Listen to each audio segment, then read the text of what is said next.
오늘은 하나님의 이름 시리즈로 말씀을 전하는데 6번째 말씀입니다. 여호와 삼마, 한번 따라해 봅시다. 여호와 삼마. 하나님이 거기에 계신다 하는 그런 의미입니다. 하나님이 여기도 계실 뿐만 아니라 거기에도 계신다는 겁니다. 하나님이 지금도 계실 뿐만 아니라 그때에도 계신다는 겁니다. 믿어주십니까? 그래서 이 여호와 삼마는 우리에게 하나님께서 주시는 소망의 메시지가 되는 것입니다. 이 말씀을 잘 이해하기 위해서는 에스겔서를 잠깐 우리가 살펴볼 필요가 있습니다. 에스겔서는 전체 48장으로 구성되어 있습니다. 그런데 크게 내용이 두 가지로 나뉘어요. 하나는 예루살렘 성전이 망하기 전에, 예루살렘 성이 함락되기 전에 에스겔을 통해서 말씀을 전합니다. 우리가 하나님 앞에 회개하고 돌아와야지, 돌아오지 아니하면 이 성이 망한다, 큰일 난다, 죽는다, 그러니까 회개하자, 이런 내용이 나오고요. 그 후에 예루살렘 성이 무너졌습니다. 그 다음부터 에스겔이 전한 말씀은 하나님께서 다시 그 무너진 성을 회복시켜 주실 것이다. 그러니까 우리가 너무 절망하지 말고 있는 자리에서 하나님께로 돌아가야 된다. 그리하면 하나님께서 다시금 이 예루살렘을 회복시켜 주실 것이다 하는 신앙의 고백이 담겨져 있는 말씀이 에스겔서의 말씀입니다. 에스겔 40장에 보면 우리가 사로잡힌 지 25째 해, 성이 함락된 후 14째 해, 첫째 달 10째 날에 곧 그날에 여호와의 권능이 내게 임하여 나를 데리고 이스라엘 땅으로 가시되, 이 말씀은 뭡니까? 현실적으로는 예루살렘 땅이 무너졌어요. 예루살렘 땅을 빼앗겼습니다.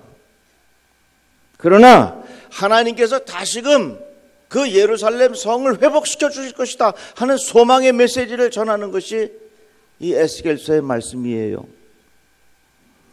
그 대표적인 말씀이 에스겔 47장에 나오는데, 예루살렘 성전이 세워지고 그 성전에서부터 나오는 물이 가는 곳곳마다 살아나는 그런 말씀이 나옵니다. 내가 내게 이르되 인자야 내가 이것을 보았느냐 하시고 나를 인도하여 강가로 돌아가게 하시기로 내가 돌아가니 강 좌우편에 나무가 심이 많더라. 이 말씀은 뭡니까?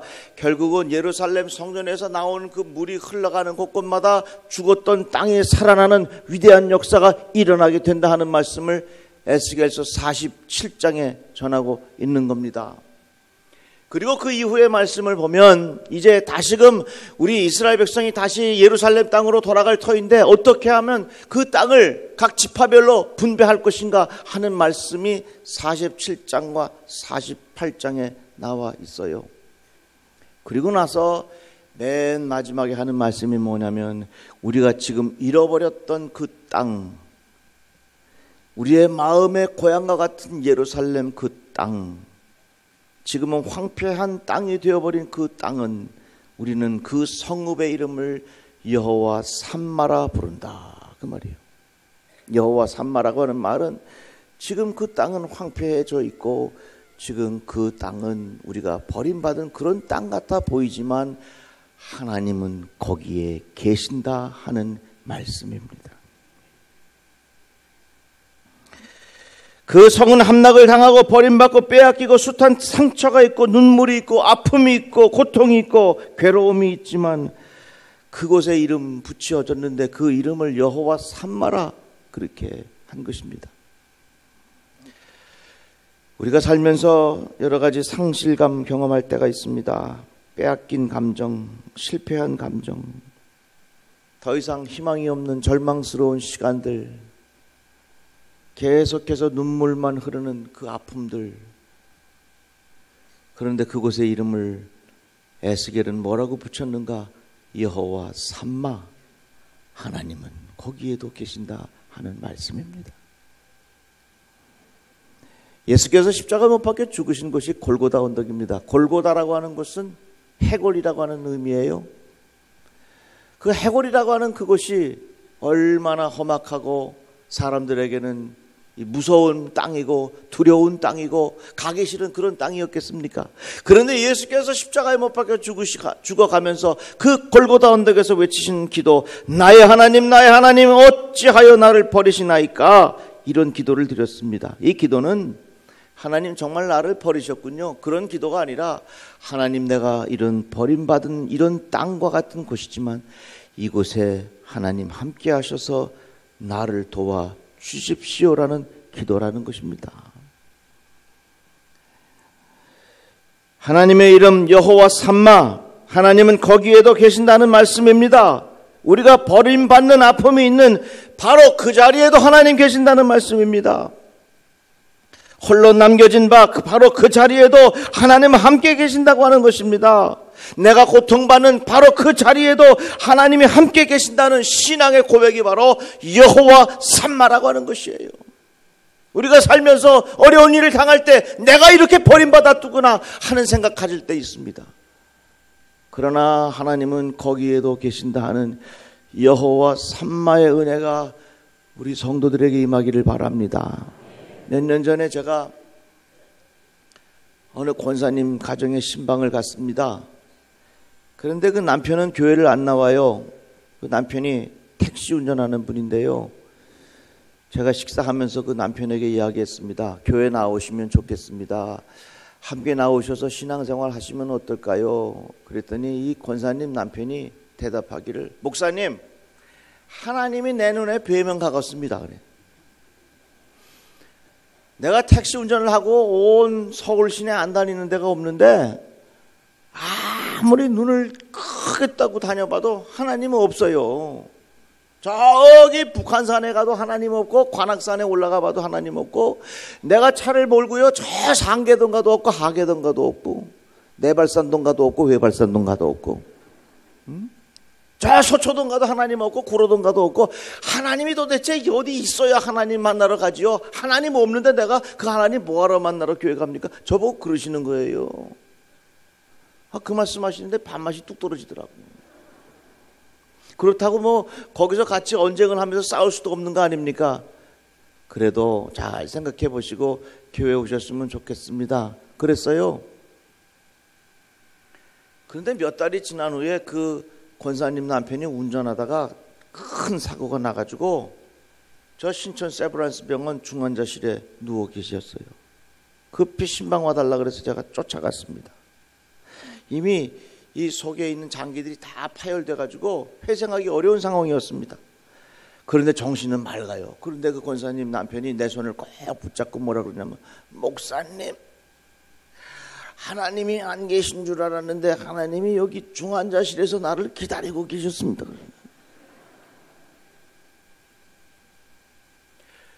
중환자실에서 하나님이 자기를 기다리고 계셔서 그 중환자실에서 자기는 하나님을 만났다는 거예요. 그리고 그 권사님 남편은 기도받고 며칠 후에 소천에서 우리가 장례를 잘 이렇게 치러드렸습니다. 저는 그 얘기가 내 머릿속에 지워지질 않아요. 하나님은 내가 잘 될 때도 계시지만 내가 정말로 고통스러운 그 더 이상 회복하기 어려운 중환자실에 있을 때에도 하나님은 거기에도 계신다는 말이에요. 그 하나님의 이름이 뭐냐면 여호와 삼마요, 여호와 삼마.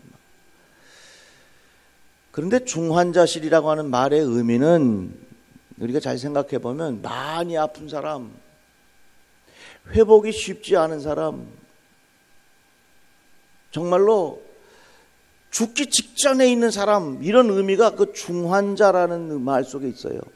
그러니까 어떻게 보면 이 중환자실이라고 하는 용어가 참 마음에 부담이 되는 용어입니다. 그런데 영어의 표현은 그렇게 안 써요. Intensive Care Unit이라 그래가지고 집중 돌봄이 있는 곳, 그렇게 써요. 그래서 중환자실을 미국에서는 ICU라 이렇게 말합니다. Intensive Care Unit이라. 그러니까 요즘에도 우리 주변의 병원에 가보면 중환자실이라는 말을 쓰지 않고 ICU 이렇게 쓰는 경우가 있어요. 집중치료실. 그게 훨씬 좋은 것 같아. 왜? 중환자실이라고 하는 말은 뭡니까? 당신은 이제 살 날이 얼마 안 됐고 이제 죽을 때가 다 됐고 회복이 어렵고, 그런 뉘앙스가 중환자실 속에 있어요. 그러나 ICU, 집중치료실이라고 하는 건 뭐냐면은 우리가 어떻게 하든지 당신을 최선을 다해서 돌보아 드릴 테니까 한번 해봅시다 하는 의미가 그 ICU라는 단어 속에 있어요. 저기 서초동에 가면 서울 성모병원 있어요. 그 제가 신생아 중환자실 그 앞에서 다 기다리고 있는데 거기 뭐라고 써있냐면 우리는 어떤 생명도 포기하지 않습니다 이렇게 써놨더라고요. 야, 그거를 읽는데 제 마음에 희망이 생기고, 마음에 힘, 하나님께서 주시는 이 회복의 기쁨이 내 마음속에 생기더라고요. 아, 그렇구나. 우리 인생 살면서 어렵고 힘들어서 내 인생이 마치 중환자실 같은 곳에서 어려울 때가 있어요. 사람들은 생각하기에 당신은 중환자실에 들어가 있으니까 회복이 어렵고, 당신은 중환자실에 들어가 있으니까 이제 죽을 때가 얼마 안 남았어, 이런 의미도 있지만 하나님께서 보시기에는 그게 아니라 ICU, 내가 너를 집중적으로 돌봐주겠다 하는 의미가 담겨져 있는 겁니다. 이스라엘 백성이 예루살렘을 성이 파괴되고 그들이 포로로 붙잡혀 왔을 때 그 예루살렘만 생각하면 마음이 아픈 거예요. 하나님 앞에 예배하는 그 땅이 무너져 내렸으니 얼마나 고통스럽습니까? 그런데 에스겔은 그곳을 향하여 이름하기를 그곳은 여호와 삼마라. 다 무너져 내렸지만, 다 절망스러운 상황이지만 하나님은 이미 거기에 우리와 함께 계신다 하는 신앙의 고백입니다. 저희 아버님이 병들어서 이렇게 계시기 시작할 때 우리 외삼촌 이상원 목사님이 오셔서 기도하시는데 이렇게 기도하시더라고요. 하나님, 지금 고통 중에 계시지만 그곳에도 하나님의 특별한 은혜가 있는 줄로 우리는 믿습니다. 그렇게 기도하시는데 제가 참 마음에 큰 은혜를 입었어요. 우리가 살면서 앞으로 우리의 시간이 어떻게 될까? 앞으로 남은 세월이 어떻게 될까? 내가 이런 고통을 당하고 있는데 앞으로 어떻게 될까 하는 두려움이 있지만은 이미 하나님께서 우리에게 가르쳐 주신 복음이 있어. 거기서도 하나님이 함께 하시리라. 내가 나중에 죽을 때 어떡할까? 내가 죽을 때 얼마나 고통을 당할까? 우리에게 주시는 복음이 있어요. 거기서도 내가 함께 하리라. 다 같이 아멘. 로렌스 형제가 쓴 하나님의 임재 연습이라고 하는 유명한 책이 있습니다. 17세기에 쓰여진 책인데요, 지금까지 아주 영향력이 있어요. 이 로렌스 형제가 한 겨울에 나뭇가지를 가만히 보고 있는데 이 앙상한 가지만 남았습니다. 너무 나뭇가지가 초라해서 볼 수가 없는 겁니다. 나무가 불쌍해 보인 거예요. 그런데 가만히 생각해 보니까 봄이 오면 나뭇잎이 다시 나고 꽃이 피고 열매가 맺힌다는 그 생각을 하게 되니까 오히려 그 앙상한 가지를 볼 때에 마음에 소망이 생기더라는 것입니다. 그래서 영적으로 메마른 시기는 내가 죽는 때가 아니라 거기에도 하나님이 함께 계신다는 것을 고백할 수 있는 시기라는 거예요. 그래서 이 로렌스 형제가 쓴 책의 제목이 뭐냐면 하나님의 임재 연습이라는 겁니다. 거기서도 하나님이 함께 하신다 하는 말씀이에요. 어떻게 보면요, 우리 인생은 내가 돈 잘 벌고 건강하고 돈 팍팍 잘 쓰고 그러면요, 내가 영향력 있고요, 내가 권력 있으면요, 주변에 사람들이 붙어요. 사람들이 막 와서 박수도 쳐주고 같이 막 밥도 사주고 말이죠. 자꾸 칭찬도 해주고 사람이 붙어. 그런데 병 들어가지고 아프기 시작하면 사업이 안 되고 돈이 점점 없어지기 시작하면 가까이 있던 사람들이 하나씩 둘씩 떠나. 그러다가 병까지 들면 주변에 있는 친구들도 다 떠나. 그래도 끝까지 남아있는 사람이 누구냐면 그게 가족이요, 가족. 그런데 그것도 오랜 세월이 지나면 가족도 떠나는데 그래도 끝까지 남아있는 사람이 누구냐면 그게 누구냐? 부부요, 부부. 아멘 좀 해봐요. 부부요. 그러니까 여러분, 부부에게 잘 하시기 바랍니다. 내 인생 그래도 끝까지 남아줄 사람이 누구라고요? 부부요. 제가 요즘 손자가 얼마나 귀여운지 죄송합니다. 내가 손자한테 잘해주니까 제 아내가 뭐라 그러냐면 여보 나한테나 잘해 그러더라고요. 나한테. 그 말이 맞는 말이요.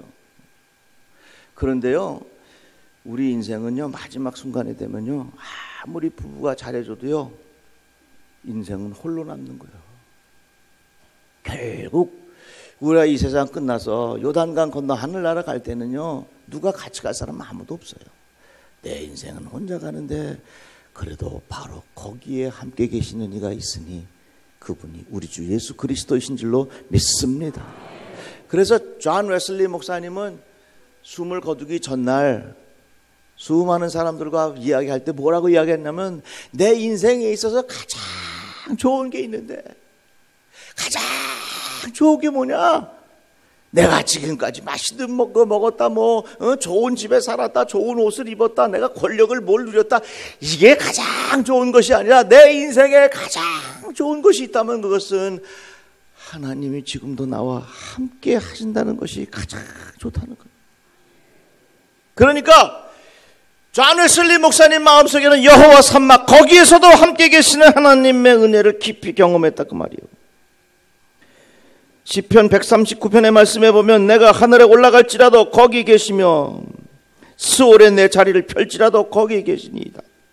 내가 새벽 날개를 치며 바다 끝에 가서 거주할지라도 거기서도 주의 손이 나를 인도하시며 주의 오른손이 나를 붙드시리이다. 하늘에 올라갈지라도 거기 계시고, 스올이라고 하는 것은 무덤입니다. 땅 밑입니다. 죽음의 세계입니다. 내가 죽음의 위기에 처할다 할지라도 거기서도 함께 하시는 하나님, 이게 시편 기자의 고백이에요. 가장 좋은 게 뭐냐? 거기서도 함께 계시는 하나님, 그것에 대한 신앙이 있으면 얼마나 좋겠어요. 에스겔이 예루살렘 땅을 생각해 볼 때 이미 황폐해진 그 땅, 우리 마음속에는 모두 무너져 내린 것 같은 그 땅이었지만 그 땅의 이름을, 그 성읍의 이름을 뭐라고 붙였느냐? 여호와 삼마라. 참 감사하잖아요. 그러니까 여러분, 어떤 환경이 있어도요, 하나님이 거기에 계시지. 다 같이 아멘. 그런 마음이 있으면 우리에게 위로와 소망을 주실 줄로 믿습니다. 우리가 죽을 때 어떡하냐? 여러분, 거기서도 하나님 계십니다. 거기서도 하나님의 은혜가 우리에게 임할 줄로 믿습니다. 앞으로 우리의 인생이 어떻게 될 것인가 걱정하지 마세요. 거기서도 하나님 계십니다. 그때에도 하나님 계실 줄로 믿습니다. 어린아이가 막 울어.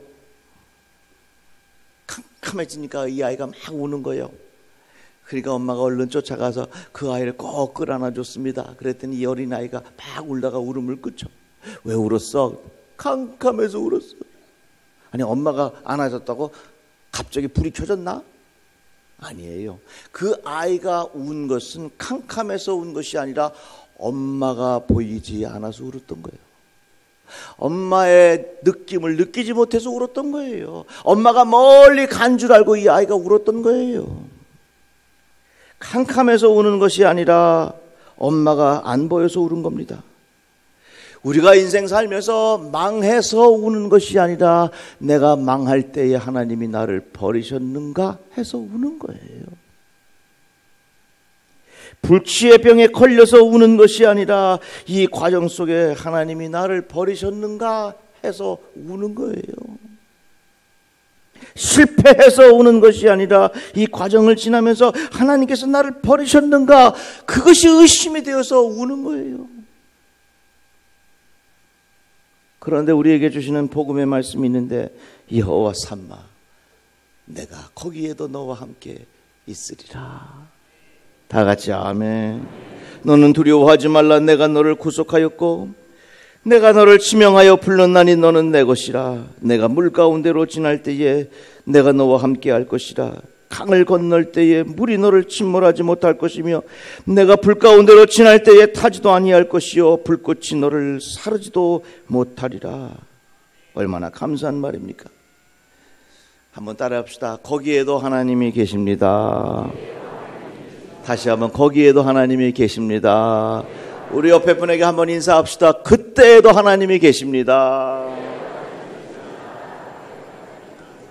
믿어주세요. 너무너무 감사한 거예요. 그러니까 우리 예수 믿는 사람은 참 복을 많이 받았어요. 미래를 생각하면 불안하지만 거기에도 하나님이 계시리라, 그때에도 하나님이 계시리라, 그 신앙이 있으면 내 마음속에 소망이 생기는 거예요. 어떤 분이 장미꽃을 재배하면서 그것으로 이제 그게 직업입니다. 이제 비닐하우스를 만들어 가지고 이 장미꽃을 이렇게 재배해요. 그런데 장미꽃을 만들 때 꼭 휘바람을 불어. 오늘 잘 안 되네. 다시 한번 해봐야 되겠네. 이렇게 휘바람을 불면서 이제 장미꽃을 이렇게 재배를 하는데 그 동네에 어떤 부인이 이사를 왔어요. 그 장미꽃을 사러 왔는데 글쎄 그 꽃 가게 아저씨가 그 온 부인한테 이러는 거야. 그러니까 이 부인이 당황스러워 갖고서 아니 내가 처음 왔는데 내가 이렇게 이쁜가? 이러면서 궁금해서 물었어요. 아저씨 왜 휘바람을 계속 붑니까? 내가 사정이 있어. 한번 나를 따라와 보세요. 뒷방으로 가는데 그 뒷방에 갔더니 그 꽃가게 부인이 앞을 못 보는 사람이에요. 그 방 안에 앉아가지고 남편의 휘파람 소리를 계속 듣는 거예요. 저 꽃을 만져도 계속해서 휘파람을 부는 거예요. 휘파람을 불면서 여보 내가 여기 있어요. 여보 내가 여기 있어요 하는 사인을 그 휘파람으로 그 부인에게 알려주는 거예요. 거기서도요 휘파람 소리 들리면 마음에 소망이 있어요. 거기서도요 하나님의 휘파람 소리 들으면 우리의 마음에 기쁨이 넘치는 거예요. 여러분 하나님은 지금 우리들 주변에 하나님의 휘파람 소리를 많이 두셨습니다. 그런데 우리가 영적으로 귀가 먹고 이 영이 맑지 못해가지고 그 하나님의 휘파람 소리를 잘 알아듣지 못하는 거예요. 우연히 생기는 일은 우연 같지만 그건 우연이 아니라 하나님께서 우리에게 보여주신 휘파람 소리요. 그래서 우연은 우연이 아니라 하나님께서 우리에게 함께 하신다는 하나님의 윙크라 그런 말이 있어요.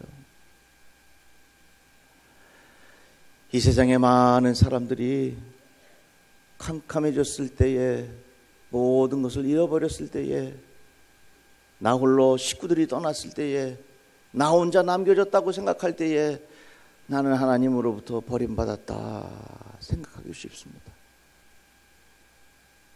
그런데 오늘 우리에게 주시는 메시지가 있어요.